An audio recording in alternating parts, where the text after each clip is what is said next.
Here we have all the youngsters digging and playing outside. You can see they are really busy trying to find insects. Willoughby are with them. She's now the surrogate. She's now the adult that will stay with them and teach them what to do. But it looks like our surrogate has decided to wander off by herself. She's had a little bit enough of all the kids.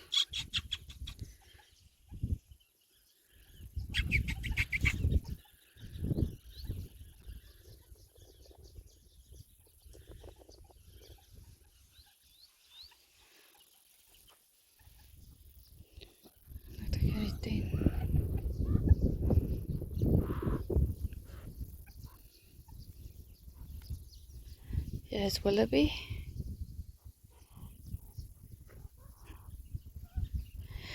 We do bring them out of the enclosures like this, where it's open felt, where they can start getting used to being on the lookout. If they see a bird, you will quickly see how they react, because they are used to coming out of the enclosures.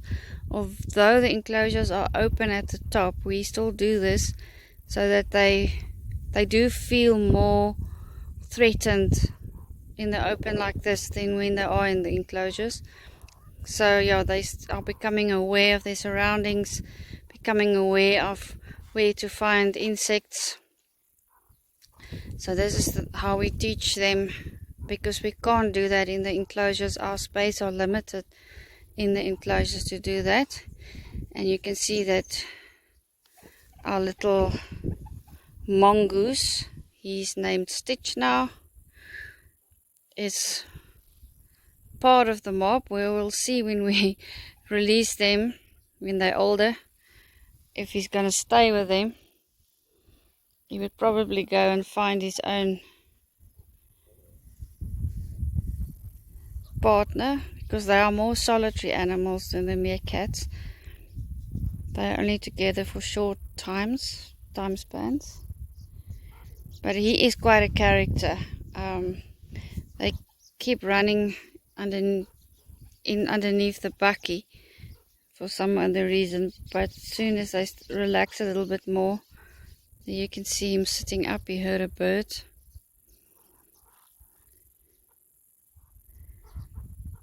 Then the playing will start. It's now first digging, and then when they're bored with digging, they will start playing.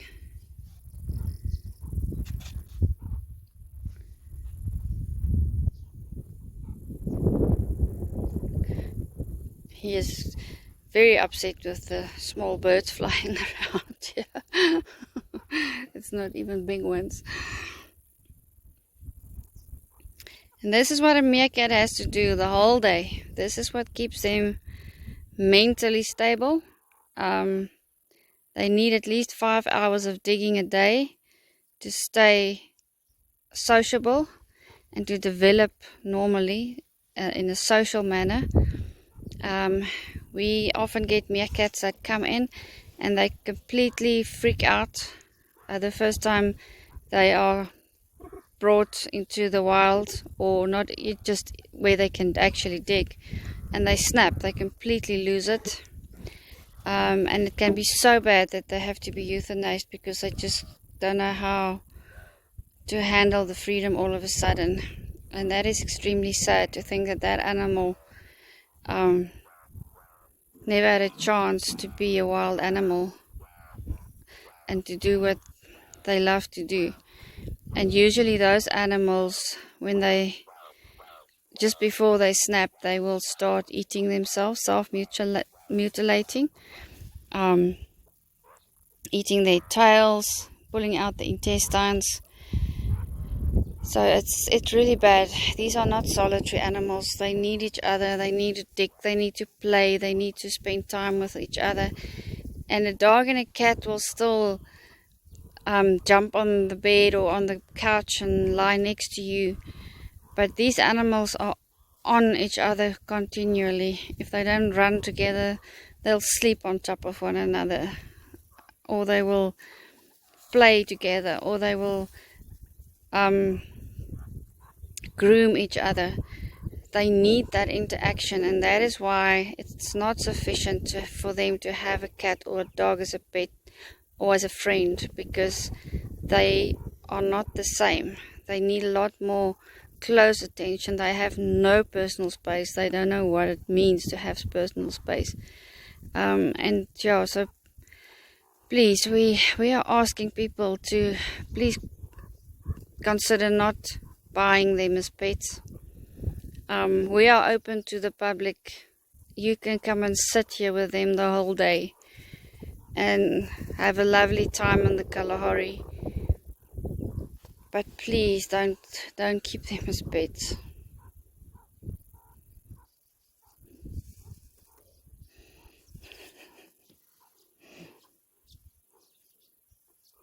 The Pumba almost got a butterfly, but the butterfly was a little bit more clever than she is.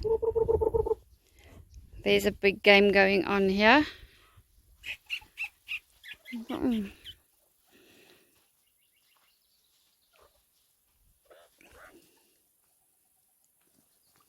This is now playing, and Willoughby is joining in.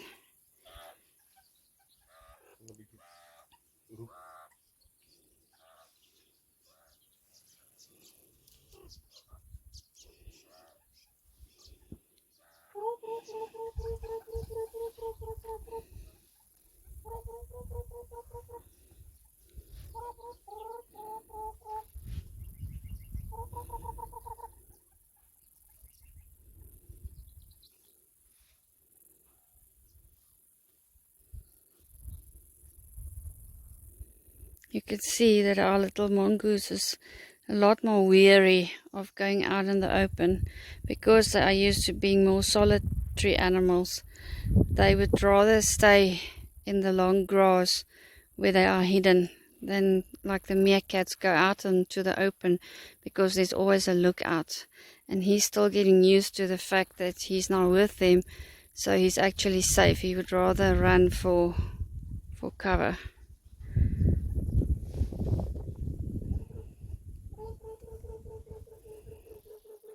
They are so fast. I'm trying to follow them.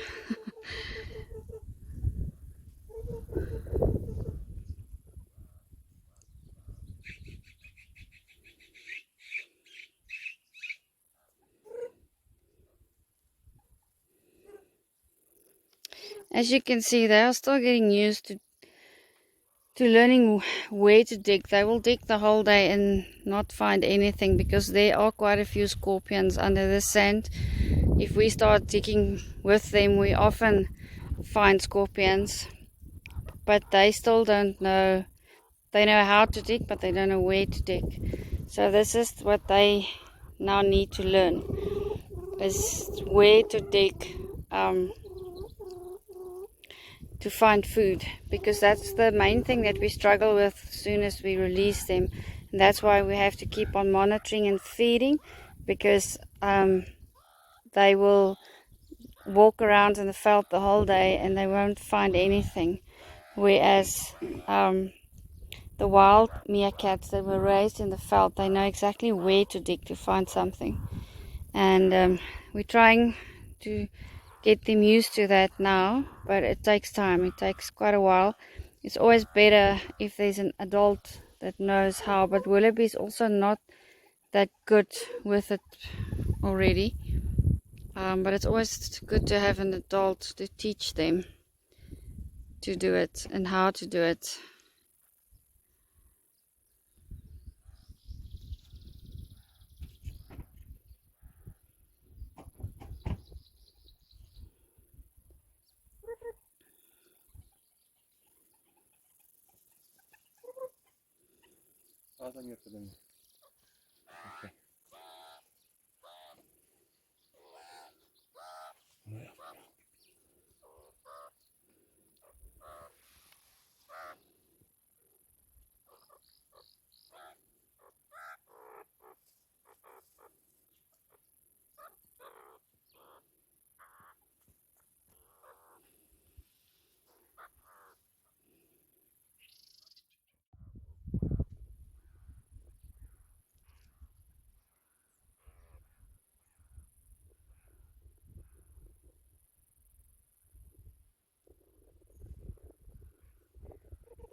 Sy nou maar vra wat gaan dit jou verspeel?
This one got a nice big worm.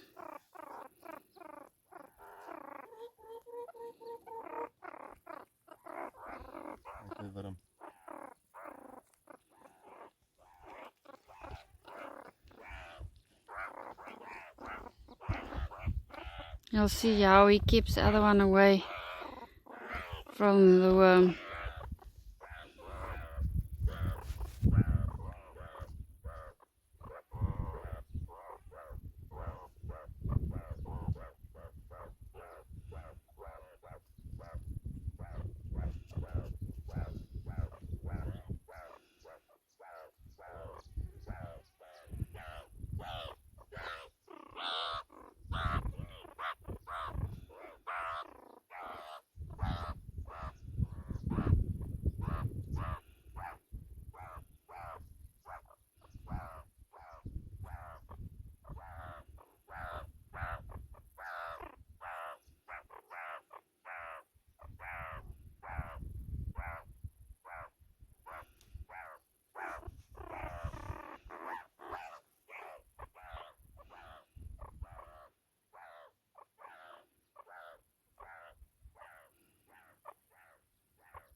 Just sit here and watch them and be here in the veld with them. I can guarantee you this is the most awesome experience you will ever have. It's just so calming and relaxing, and it really takes away all the stress. You forget about anything and everything. You guys must come and try it.